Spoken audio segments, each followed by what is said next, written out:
Sarah, my friend Sarah, who lives in Miami, but she is from where exactly are you, Sarah? I'm from Bristol, southwest of England. Bristol. Yeah. Oh, love that. Okay, and But she lives 7 years in Miami. 7 years in Miami, and she is really a celebrity today because she has appeared in the front cover of the Vinexpo Paris magazine. So she is the celebrity at this event, and she happens to be one of my favorite people in the wine world because I think she knows how to tell stories and how to really celebrate the beauty in wines. And I love that. And I think that's what we should be celebrating. And I will back that up and say, Laura, you're one of the people I most admire because you're so full of energy and, you know, enthusiasm and such a sort of great ambassador for wines from Argentina. Thank you. I'm obsessed with Argentine wine and particularly old vines. Yes, which I can't wait to talk about. On the topic of old vines, I think very few people know that we have 60,000 hectares, which is around 130,000 acres of vines older than 55 years old. Did you know that? I didn't know that. Isn't that so This many? is news. That's a lot. And these are ungrafted vines.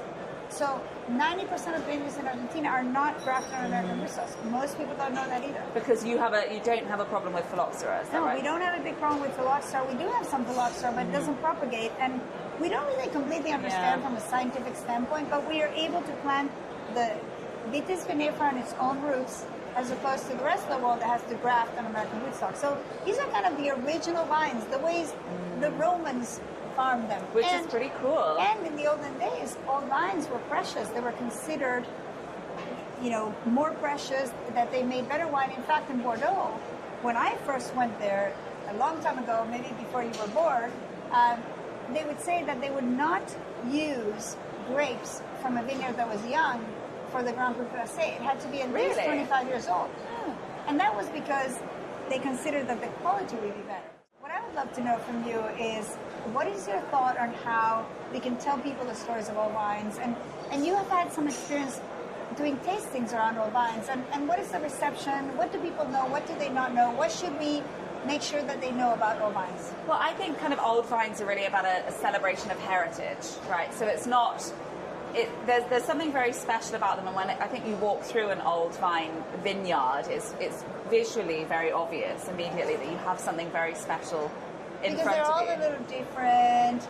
Yeah. Some produce more, some produce less. They're more twisted. They have unique personalities, and I think there's just a wisdom that comes through with age. It's a little bit how, you know, you love your grandparents because they've got wisdom and experience, and they've kind of seen a lot of the world. And I think that's very special about old vines as well, is they've got this, they bring experience, and that's something that's kind of a little esoteric, but very special and different for our industry. And, you know, I find that wine lovers are often surprised to know that in many parts of the world, a 25-year-old vineyard is considered too old and it's pulled out. And vines in many places can last over 100 years. We at the Catena family, we have, you know, 100-year-old vines. And do you think that if wine lovers knew that if they were to pay $1 or $2 more per bottle, that this would mean that an old vine vineyard could be preserved? Do you think they would be willing to do that? I think for the right wines. I mean, the quality, of course, has to be there, and maybe not every vine needs a long lifespan, but of course with the wines you're producing and many of the great fine wines of the world, I think there's certainly value in it. I was in California last week, and we were having this conversation, not just about how the old vine is interesting and special, but also kind of the expertise and the community that is built around that, because they need tending in a certain way, and protecting that community is important. No, absolutely. An old vine you have to be very gentle with. Exactly. On the other hand, they're very resilient with climate change because they have deeper root systems. So you have to be very careful in the pruning because they can get some fungal diseases and have other problems, but actually they are quite resilient, like, you know, like an old person that is so wise. Like your grandparents. Yeah, absolutely. But I really like the idea of kind of protecting that knowledge and that expertise in the vineyard, and really valuing that vineyard work that's required to kind of tend to those special vines as well. I think that's nice. So actually, I would like you to taste a wine made from old vines. This is the Luca Malbec. It actually says old vine on the label. I have been making this wine from old vines since 1999.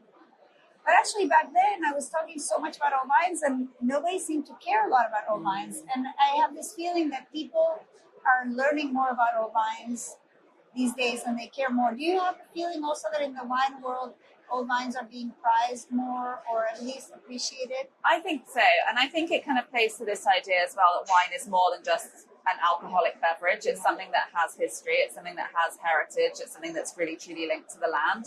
And I think old wines really kind of encapsulate that quite well.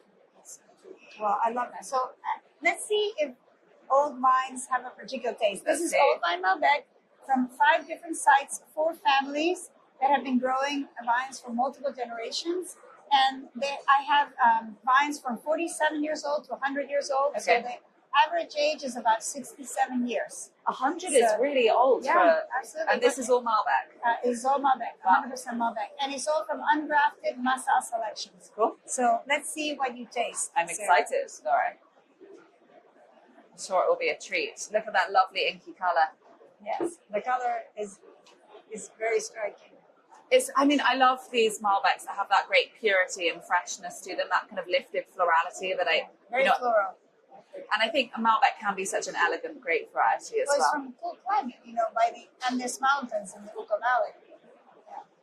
It's layered, and it's just got lovely texture as well, like that rounded, layered texture. It's delicious.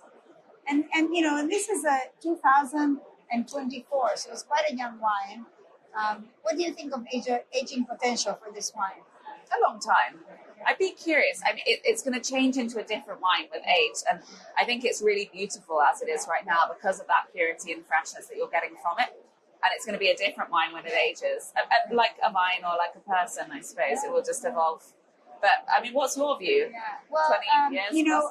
When I started working with my father in the 1990s, we knew that Cabernet Sauvignon could age really well as a Bordeaux variety, but Malbec, which is this Asian variety, was widely planted in the Médoc at the time of the classification. There was actually more Malbec planted than Cabernet Sauvignon, so it's a variety that was part of that Bordeaux blend that that has all the first growths and all these famous wines. Yet we didn't know if Argentine Malbec would age really well, even if we have all this incredible genetic material, these old vines. And so when we started making wine, we were sure that Cabernet Sauvignon could age. We weren't sure about Malbec. And actually, over the years, we have found that Malbec ages equally as well as Cabernet Sauvignon. And from some vineyards, even better. And yesterday, we were doing a tasting with 2005 Malbec. Wow. And it was so delicious, still aromatic. We all thought that, that's a 20-year wine that had at least 20 more years left. And I think that's because there's good acidity, there's good tannic structure, and sometimes people think that because Malbec has this velvetiness, like my jacket. Like your jacket. I'm dressed as a green Malbec. Green Malbec, exactly. That was the intention, to have the texture of the wine. So because it has that beautiful texture, that maybe it won't age well, because some people think, it's got to be sort of undrinkable to age well. And I think that's so an not interesting true. point. That is so not true. It's These not wines true. age really well. Yeah. And I think a lot of the world is now moving towards, let's make wine that can be enjoyable young, but will also age. It's kind of like creating ageability through structure and elegance rather than through extraction and power. Yeah. And I think that's really what defines good Malbec as well. And if you think about it, we love old Pinot Noir. And Pinot Noir is not an overly tannic wine. Exactly. And it ages so beautifully. So I think, this idea of, that undrinkable massive wine as age-worthy, I think is not true. And maybe it was never true.